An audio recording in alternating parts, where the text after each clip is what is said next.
In this episode of the Locked On NBA Big Board Podcast, James and I, we are going to finish talking about some of the standouts from day 3 of the 2025 NBA Combine and the 5-on-5 play. If you hear the noise in the background, that's because that is Neek Clifford, potential first-round pick. Neek Clifford working out. We're going to have an interview with Neek coming up shortly.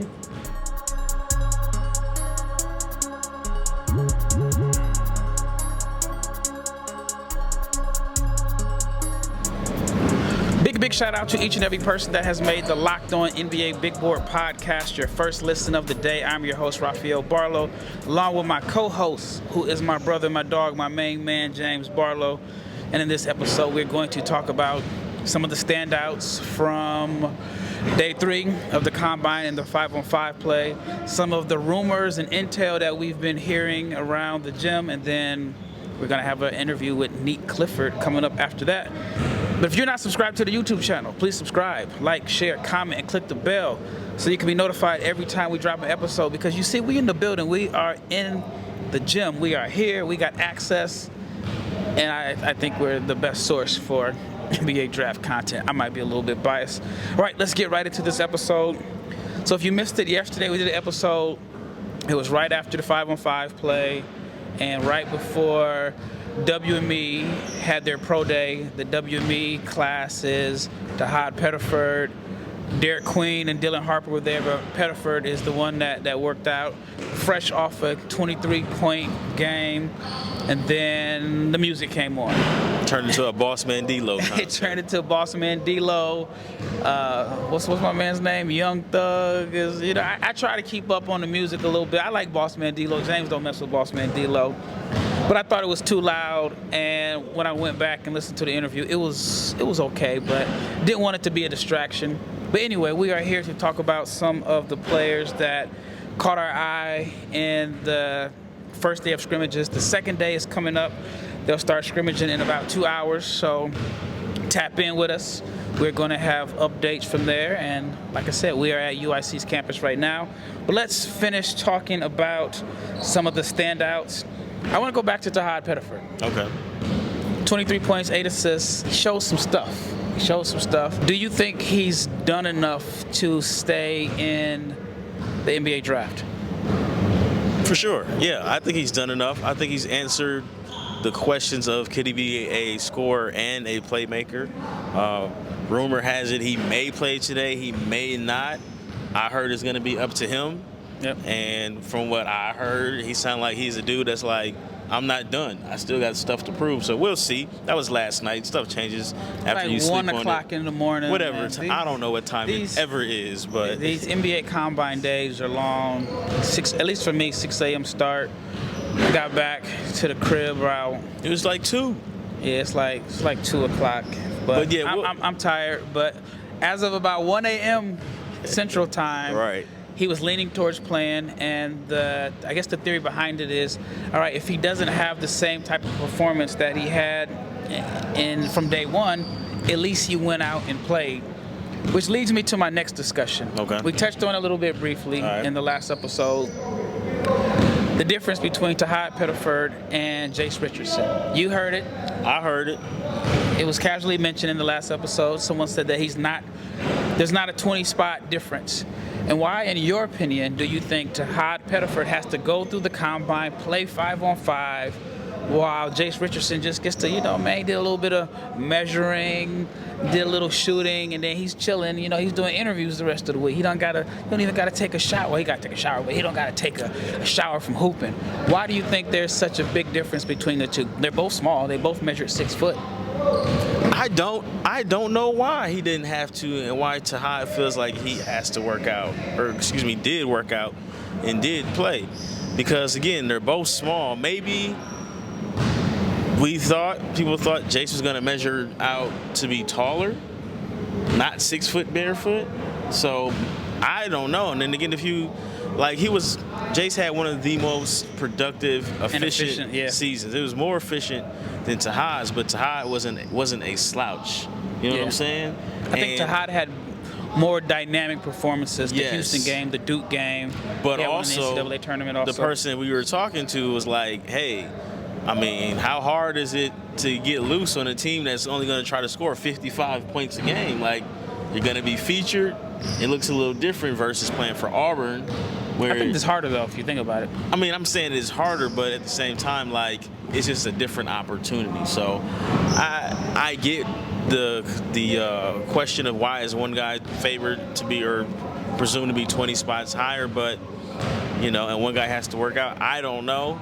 But I salute Tahaad because he's like, if he does play today, he's like, well, I'm just going to keep climbing. And also to be interesting to see, do these two guys match up in workouts? Because if I'm Tahaad's agency, I'm like, yo, get me in the gym with Jase tonight. Yeah, no, for sure. I mean, Tahaad's the better athlete. He's the better playing athlete. I mean, my man had a 42-inch vert, but and Jase, he had a nasty dunk in the scrimmages. Yeah. No, well, I think he's quicker. Yes, Jase measured at a 38-inch vertical, but he doesn't play with a 38-inch vertical. Functional athleticism is totally different than straight up and down testing hops. I mean, I forgot which Zeller brother it was, but he had more bounce. The one with the moonroof, with the sunroof, Cody. He had more bounce than Blake Griffin at the combine. So. But or even like, I mean, like look at Cooper Flagg's measurement or his vertical. Like, was it 36? Yeah, but you're not contesting. Yeah, exactly. At the rim. Put homeboy from Pitt under here and tell me if he had a 36. Man. Oh, my fault. You done thrown shots at the Zeller, man. You done thrown shots. I think one of the Zeller's still collecting checks from the Hawks, man. What am I saying to him that, you know? Threw shots at the Diaz twins. But anyway, I kind of agree. I don't think there's a 20-spot difference. I actually want to see Tahaad play, but I understand why he would be hesitant because, man, if you leave off on 23 points, 8 assists, monster dunk, leave off on that. And he shot well during his pro day, too. Yeah, he shot well during the pro day. And he did a pro day right afterwards, so shout out to Tahaad Pettiford. But I do think that is an interesting question. All right, let's talk about some of the players that stood out. Maxime Raynaud, a guy I'm high on, lottery pick. Talk to him, Ralph. I think he's a lottery pick. I don't understand why he's not a consensus lottery pick. I mean, listen to me. 20 points. Talk to him. 11 rebounds. I'm rounding up the stats. 7-footer. Let me play devil's advocate for a second, right? And I'm a Raynaud believer. But somebody will say, oh, he's 22 years old, so I don't care about as much. Everybody in this draft is going to be 22. But you're talking about being a lottery pick. Again, I'm not hating. I'm just speaking for a distractor. They'll say he averaged 20 and 11. That's great. We're not knocking their production, but he was older and he didn't block shots. And, you know, the advanced numbers say that this, that, and the other. So for anybody who was left, Raf, sell them, not me, sell them on why you think Raynaud is a lottery pick. Man, just watch the games, man. Stop crunching all the numbers. I get the analytics and the data, but you got to watch the games. 2011, Stanford was not expected to be a good team this year. But what did you see yesterday, They were competitive. Yesterday, I saw bully ball. I saw shot fake, attack the rim, left hand, rebound, and loudest man in the gym. By far the loudest. I tweeted yesterday, like, I didn't sit close. And Wintrust isn't, you know, Cowboy Stadium by any means, but you can clearly hear not just hear him, but you can make out what he's saying on defense. Like, he's addressing all the allegations of him being food on defense out there, and he's speaking, he's talking on defense. I mean, block numbers don't always tell you how good a guy is defending in space, but he's contesting shots. Jamir Watkins is down there trying to bang on everybody, and he's out there like he's contesting shots. He looks good. Hey, he's the loudest man in the gym. But I saw that in his workouts. All right, let's talk about Myles Byrd. Myles Byrd is a player that you weren't necessarily high on. I know we touched on it briefly in the last episode. He had a good game, 11 points, 4 assists, 4-7 shooting, 3 of 6 from 3. Do you think that if he can have another strong performance today, shoot the ball well in workouts, do you think he can climb into that top 30? Because realistically, the way the game is set up today with the whole NIL thing, I know we keep talking about it. If you're not a top 30 pick, take your butt back and get on campus, grab your backpack, put some books in it. I think it's top 40, depending on... Top 40, I'm going back to San Diego State. I don't even know if he's in the portal or not, but if he's not top 30, that's kind of like the cutoff now. Like before, it was, oh yeah, you want to get in the top 35, top 40. Okay, right now, I just feel like the cutoff is, you can almost say the cutoff is top 25. Because you got a 5 pick chance of falling into the second round? I'm still gonna favor. If I'm 28, I'm gonna go into the NBA because like I can get a 2-year guaranteed deal. I get 2 years to show that I can play, and they're gonna, at least for the most part, give me an opportunity.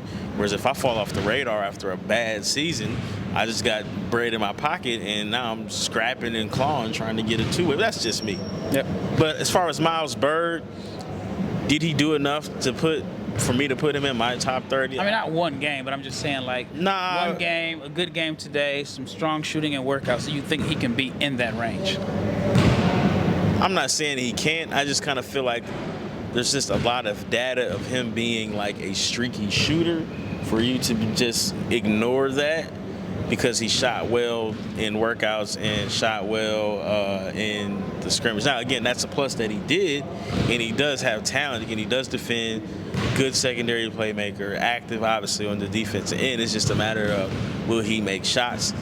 I have him as a top 40 guy, not top 30, but again, I'm like, we this close, and like, let's go for it, you know. But that's me. I don't represent anybody but myself and my daughter, and she's not in the portal right now, at least not yet. Not that kind of portal.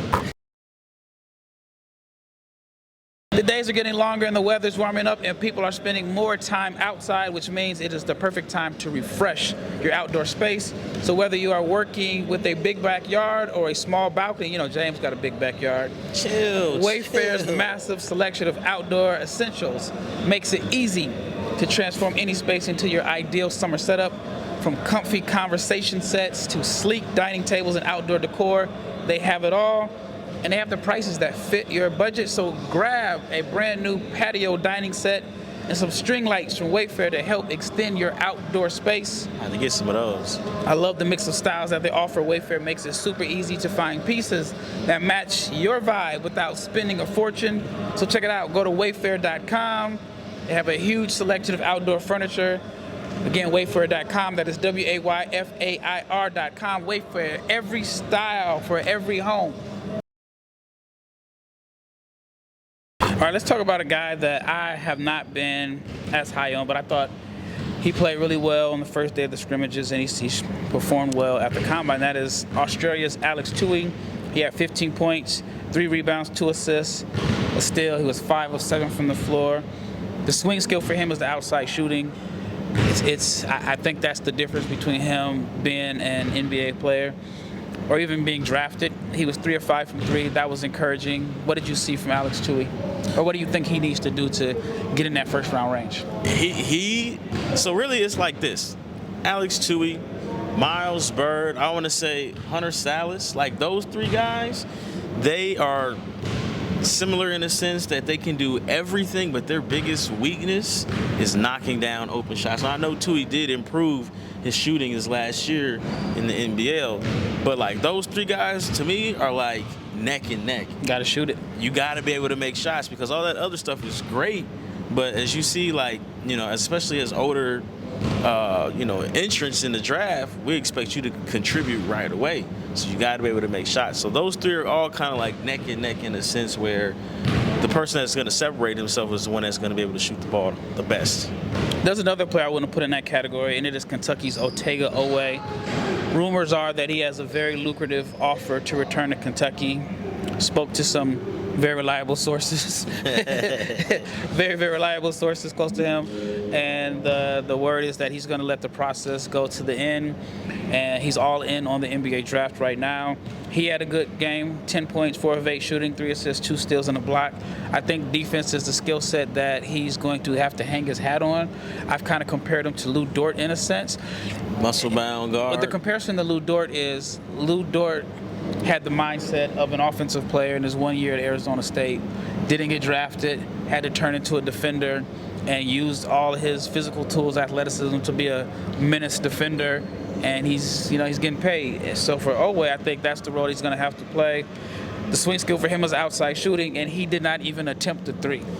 Yeah, his jump shot didn't look good during like the shooting portions of I believe the first day of like live action, and like you said, it's just he's a tough defender, slasher, but again, and I don't think he necessarily measure out as well as I thought he would. And also the vertical. I mean, he's an athlete, don't get me wrong, but I thought the vertical would be more. But again, shooting.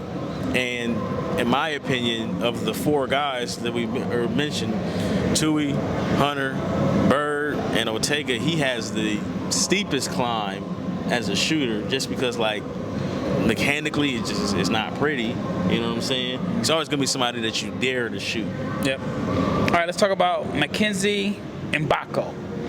Shout out to McKenzie. I saw him at Starbucks, man. I didn't want to, jinx him, but he came out and he shot the ball extremely well. So maybe it was in my presence that he just felt that, I got to get him up because OG over here watching me. Whatever, man. All right. 14 points, 8 rebounds, 2 blocks, 3 of 7 from 3. He's been here, I guess, almost a week now. Started off at the G League Elite Camp, got that call up, and he's performed well. He performed well in day 1. He's committed to Texas A&M. Think he's stepping a foot on Aggie land? I think he goes back to school. I know he's shooting the ball well. I do think he's an NBA player at some point. Yeah. But the money, Texas A&M got long though. Yeah. Yeah, I think he's going back to A&M. When I say step a foot on campus, you can't step on the grass. I made the mistake of being on campus at College Station. Man, it was like to go from building here to here. It's like a shortcut through the grass, man. I stepped on the grass, man. You would have thought I slapped the president. Oh, man. for real? So, dang. Yeah, man. I guess it's a tradition. Don't step on the grass at College Station. All right, let's talk about Neoklis Avdalas. I thought he performed well. He's a player that I've, been higher on. I've said it before. I'll say it again if you're a first-time listener. Neoklis Avdalas, international prospect from Greece, measured well. He had a good game. 8 points, 5 rebounds, 4 assists, was 3 of 6 from the floor, 2 of 4 from 3. Had to play off the ball a little bit. I think that he's best with the ball in his hands, but I thought he played well. College coaches are bugging me because they want to know what's up for Avdalas. But what did you see out of his performance? I wanted to see him on the ball more. I do too. I just don't know if you're going to see it in this setting. But then again, it's like if you don't see it in this setting, you're probably not going to see it in the league. Exactly. But maybe some guys get hurt. I don't know. I don't want to wish that on anybody. But maybe some guys pull out, and then it gives them an opportunity. Or maybe even a coach gets a call from the NBA scouts like, "Hey, man, run some plays for him, put him on the ball." I think somebody did that with Hansen Yang. I think they put a call in at halftime. We'll get to Hansen in a minute. But I want to see Avdalas on the ball. Like, that is like 85% of the intrigue for me with him is that he's 6'7" and he can operate as a point forward. So I want to see more of that from him today. Maybe if I see him. He measured at 6'7", right? I believe so. I mean, in shoes, he's 6'9". So at 6'9", I want to see him handle the ball. And again, I don't necessarily think it's an excuse because you 6'9", get on the glass, run some drag action, you know what I'm saying, and get to it. He had a nice no-look pass in transition. All right, Michael Peavey. Shout out to Michael Peavey. Spent some time in Dallas. Had another strong performance, 12 points, 8 rebounds. Assist, a steal and a block, 6 of 13 from the floor. Had a nice chase down block off the glass, if I remember correctly. What I think about Michael Peavey, and it's even with Nick Clifford, who's coming up soon, you think about these guys that enter the transfer portal. Hunter Salas is another example. Yeah. Wrong school, wrong fit. Could end up being, $200, $300, $400 million costly mistake. Yeah.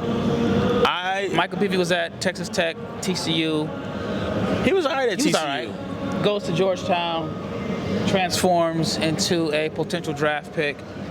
I don't think if he would have continued to play the way he played at those two schools or in that system, he would be here at the Combine. But I think he's really helped himself. I think he is a draftable prospect. Yeah, another one of those guys that just does a lot of everything. He plays well. And look, from depending where you're at in the stands, I was telling you, Rob, I was like, man, he looks exactly like James Bouknight from up here. But Michael Peavey, I think he's going to be drafted. I think he's one of those guys that finds his way in the league because he does a little bit of everything, make shots, make plays, he rebounds. I think he's going to be fine. Let's talk about P.J. Hagerty. He had 18 points, 7 rebounds, 3 assists, 2 steals, 7 of 13 from the floor, 1 of 2 from 3, 3 of 3 from the foul line. What stands out to you out of those numbers? He only shot 3 free throws? Only shot 3 free throws. PJ Hagerty played at Memphis last year. Man, that's There crazy. are some rumors that he's linked to NC State, but from what we've been told, he's all in on the draft process. I like PJ Hagerty. I wish he shot more threes. He's a dude that just like, you know what? Forget it. He just gets to it. He gets buckets. If he gets to this elbow right here, just run down the court. It's going to go in. He's got a different game where it's like he doesn't shoot threes. He's not too particularly tall. I think he measured at like 6'2.5". So he's basically 6'3", 6'4" when he hoops, but he gets major buckets. So microwave score, he's just going to be a guy that can't turn down open threes if he does get the opportunity. Yep.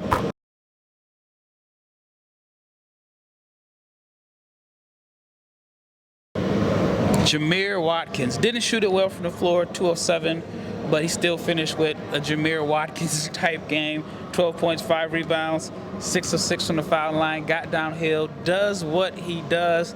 He also has a pretty interesting decision because he's in the portal, and we heard last night some of the schools that are coming after him, and schools very credible source reaching out.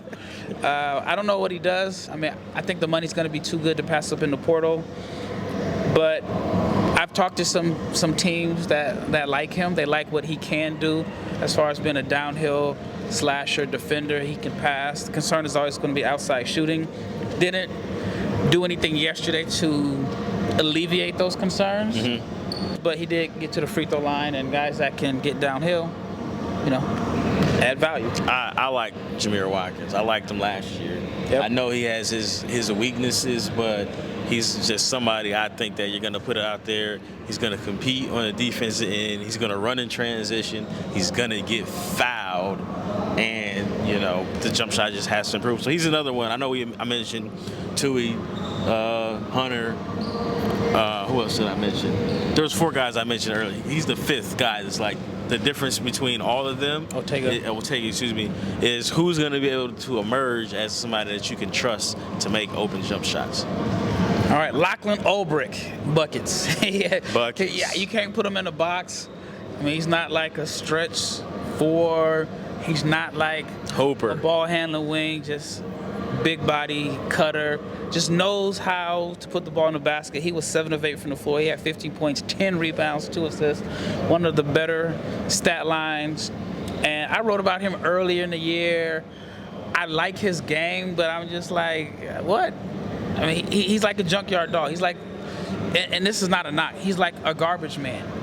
He but gets he's not rebound. garbage. He's not garbage. There was a play where he scored on Maxime Raynaud, and I was like, you can't block a guy that's shooting a left-hand sweeping hook. I mean, he just got some touch. He got some junk in his game. He's like, it's not the same comparison, but like he's like the big version of PJ Hagerty, where it's just like, you know what? Forget what it looks like. Like, he just is effective. He's going to score. To me, it's Tyler Hansborough-like. I don't want that Tyler Hansborough. But, I mean, like, just the fact that he was just like kind of a big body, was physical, threw his body around, got rebounds. I mean, you would like Hansborough if you get him as a second-round pick as opposed to a lot. But he was like 23. Yeah. All right, let's finish up. We didn't really fully finish it yesterday. Hansen Yang. What do you want to see from Hansen Yang and today? Hold on, I want to read this real fast. I got to find this text. Go ahead. I got a gazillion text messages yesterday. Bear with me, folks. All right, here's a text. I'm reading it fresh off my phone. I would show you, but I can't show you the names. Yesterday, 2:25 p.m. Hansen going in the first. Where have I heard that before? He's so big, so skilled. He competes. And I won't read the rest. But Hansen Yang had some moments, struggled a little bit on the defensive end. But what do you want to see from Hansen in day 2, other than him getting the rock? Listen, we got to figure out who Hansen's point guard is. They had to switch the teams up yesterday because he wasn't supposed to play with Boogie Flan. Boogie Flan backed out, so that kind of. Yeah. I mean, they got smacked. I think they got lost by like 24. Yeah, they got beat up pretty badly. But Hansen Yang, y'all, if you follow the draft, you see the video that is out there, and he. Oh, hold on. Just got a notification. Oh, they this just updated the rosters. Who we got? His roster's still the same. Hansen Yang's team is Yeah, they didn't put a point Is guard. Tahaad playing? Tahaad is not. Look at the other side. Tahaad Pettiford is playing. Tahaad Pettiford is playing. But let me get to Yang. So, you see the video, you see the skill. He gave Vlad Golden all the work that he could possibly give him. And Vlad Golden is not a little dude at all. Hansen Yang is a hooper. I've been saying it for 2 years now, Rob. It's been 2 years. The second year I'm going to tell you Hansen Yang is a hooper. But the defense has to get better. There is I don't want to say communication. There is communication issues is what I'm trying to say. Yeah, language barrier. There's a language barrier. And you can kind of see where he may, he does speak English, but get out there may not be like, you know what I'm saying? Yeah, there's transitional English between, knowing basketball terminology. Exactly. But he's, like I said, if they feature him on the block, he's going to score. You saw him hit a three-pointer.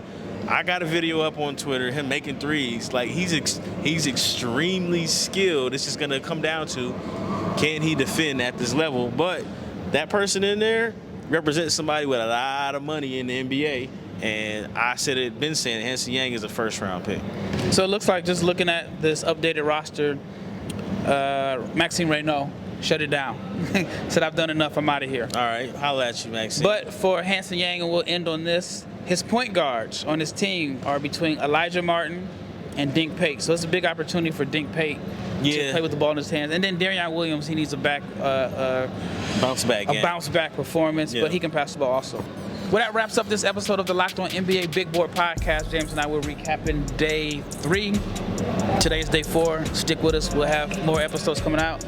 There's some guys working out in the gym next door. I don't know who it is. But can't tell who we listening to. At least the music wasn't too loud. All right, up next we're going to have Neek Clifford. We are out of here.